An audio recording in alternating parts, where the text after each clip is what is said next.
With the name of Allah, the most gracious and the most merciful. My name is Saim Shahzad and I am here to teach you Biology class 9th. तो students हम लोगों ने chapter number 3 biology class 9th का बहुत अच्छे तरीके से पढ़ा है। उसकी बहुत डिटेल में हमने डिस्कशन की है हर एक टॉपिक की, और उसको एक दूसरे से वो कैसे इंटरलिंक्ड हो रहा था वो हमने सारा कुछ देखा है।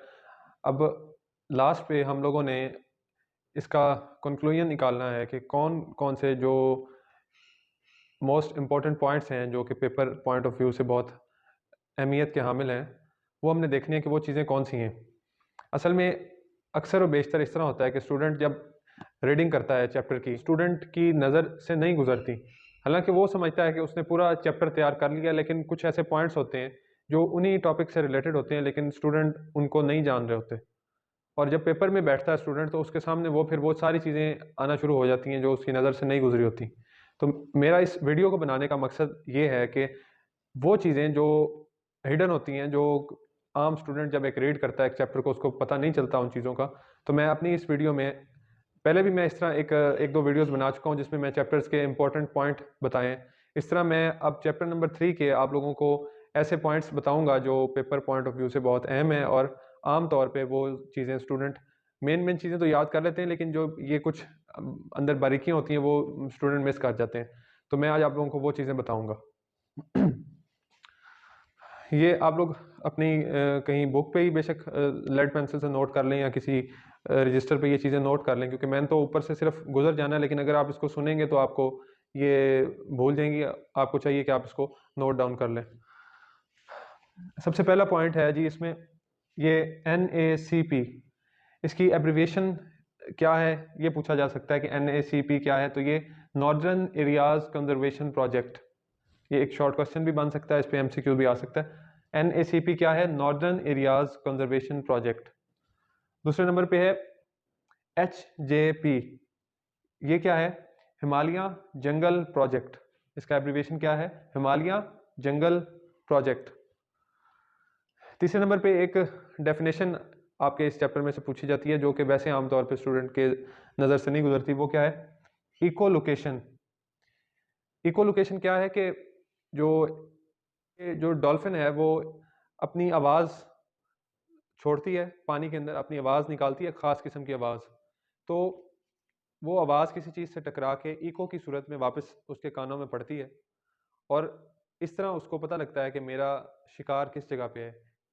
थिंग्स को वो लोकेट करती है इको के ज़रिए, अपनी आवाज़, एक ख़ास किस्म की आवाज़ खारिज करती है, और वो इको की सूरत में उसके कानों में वापस आती है। उससे उसको थिंग्स का या उसके प्रे की लोकेशन का पता चलता है। तो इसको हम कहते हैं इको लोकेशन। आपकी बुक में दी गई है ये 3rd चैप्टर के अंदर, आप इसको देख सकते हैं ब्लू बॉक्स के अंदर। Emit sound and hear its echo to locate prey, echolocation इसको कहते हैं।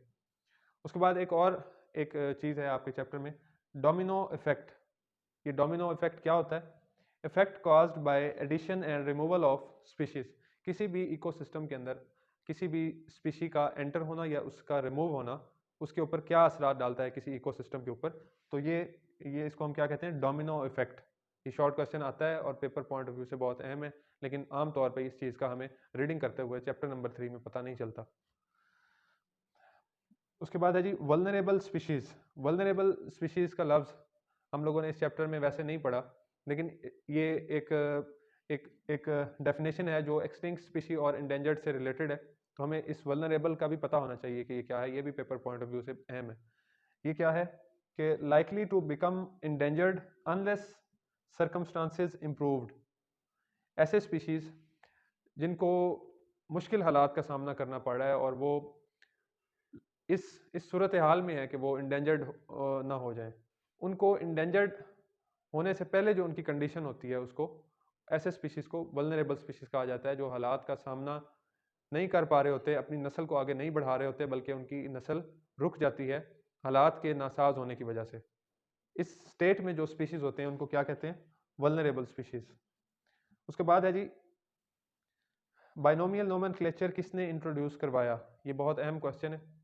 अक्सर हम लोग साइंटिस्ट का काम उनकी चीज़ें याद कर लेते हैं, लेकिन बाज़ औक़ात हम पेपर में जब थोड़ा सा डिफरेंट तरीके से क्वेश्चन पूछा जाता है तो हम लोग पजल हो जाते हैं और उसका आंसर गलत लगा बैठते हैं।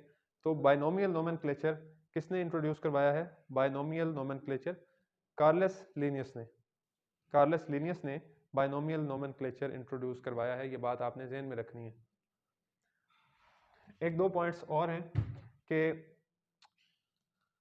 लार्जेस्ट एंड स्मॉलेस्ट टेक्सा कौन कौन से हैं भला, ये बात भी हमें याद रखनी चाहिए कि लार्जेस्ट और स्मॉलेस्ट टेक्सा कौन कौन से हैं। Largest taxa kingdom and smallest taxa species. ये दो पॉइंट शॉर्ट क्वेश्चंस के लिए हवाले से भी ये सवाल पूछा जा सकता है कि right the name of largest and smallest taxa, और एमसीक्यू के हवाले से भी ये बात अहम है कि लार्जेस्ट और स्मॉलेस्ट टेक्सा कौन कौन से हैं। इसके बाद हम साइंटिफिक नेम देखते हैं कुछ चीज़ों के, कुछ प्लांट्स के और कुछ एनिमल्स के।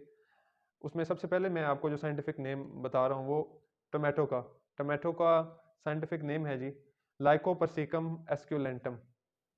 लाइकोपर्सिकम एस्क्यूलेंटम टमाटो का साइंटिफिक नेम है। ये बहुत इंपॉर्टेंट नेम्स में से है। ये एमसीक्यूज के हवाले से भी पेट पेपर का हिस्सा है और शॉर्ट क्वेश्चन में भी पूछा जा सकता है। टमाटो का साइंटिफिक नेम लाइकोपर्सिकम एस्क्यूलेंटम। ये जो मैंने पॉइंट्स लिखे हैं ये आप लोगों को बिल्कुल ज़बानी याद होने चाहिए। और इन सब पॉइंट्स के बाद मैं अब आपको चंद एक और आपके सामने भी पॉइंट्स रखता हूँ जो पेपर पॉइंट ऑफ व्यू से बहुत अहम है। नेक्स्ट पॉइंट्स जो हैं अहम पेपर पॉइंट ऑफ व्यू से वो मैं आपके सामने रखता हूँ। एक डेफिनेशन है हमारे इस चैप्टर में जो कि नहीं हमारे नज़र से गुजरती, लेकिन हमारे टॉपिक्स के वो रिलेटेड है और अक्सर पेपर में आती है। तो उसमें एक है कि हॉटस्पॉट किसको कहते हैं। हॉटस्पॉट कहते हैं कि regions with high level of established species, ऐसी जगह जहाँ पे काफ़ी अरसा दराज से स्पीशीज़ जो हैं वो रह रही हैं और उनकी नस्लें बढ़ रही हैं ज़मीन के ऊपर। ऐसी जो जगह हैं उनको हम क्या कहते हैं, हॉटस्पॉट। ये हॉटस्पॉट एक बहुत अहम डेफिनेशन है पेपर पॉइंट ऑफ व्यू से, इसको ज़हन नशीन कर लें। अच्छा जी, टू बैक्टीरिया के ग्रुप्स एवोल्यूशन के साथ, स्पीशीज़ की एवोल्यूशन के साथ टू बैक्टीरिया के कौन कौन से ग्रुप्स हैं जो सामने आए, वो कौन कौन से हैं। एक यू बैक्टीरिया और दूसरा आर्च बैक्टीरिया। यू बैक्टीरिया और आर्च बैक्टीरिया, ये आपने दो बैक्टीरियाज के नाम याद रखने हैं। इस पर क्वेश्चन इस तरह पूछा जा सकता है कि एवोल्यूशन के बाद कौन से बैक्टीरिया की सामने आई। टू बैक्टीरिया ग्रुप्स जो हैं वो सामने आए एवोल्यूशन के साथ, वो कौन कौन से थे, you bacteria and arch bacteria. इसके बाद है जी कि प्रोटोजोन्स हम लोगों ने पढ़ा था इस चैप्टर में कि प्रोटोजोन्स क्या होते हैं, उनकी क्या खसूसियात हैं। तो हम लोगों ने एग्जांपल्स नहीं, स्पेसिफिकली एग्जांपल्स नहीं देखी थी उसमें। तो ये प्रोटोजोन्स हैं और ये इसकी एग्जांपल्स हैं। Paramecium, amoeba and euglena are examples of protozoans.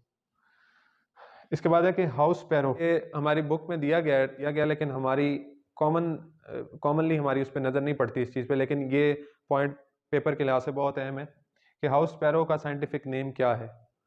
तो ये आपने याद करना है, पैसर डोमेस्टिकस।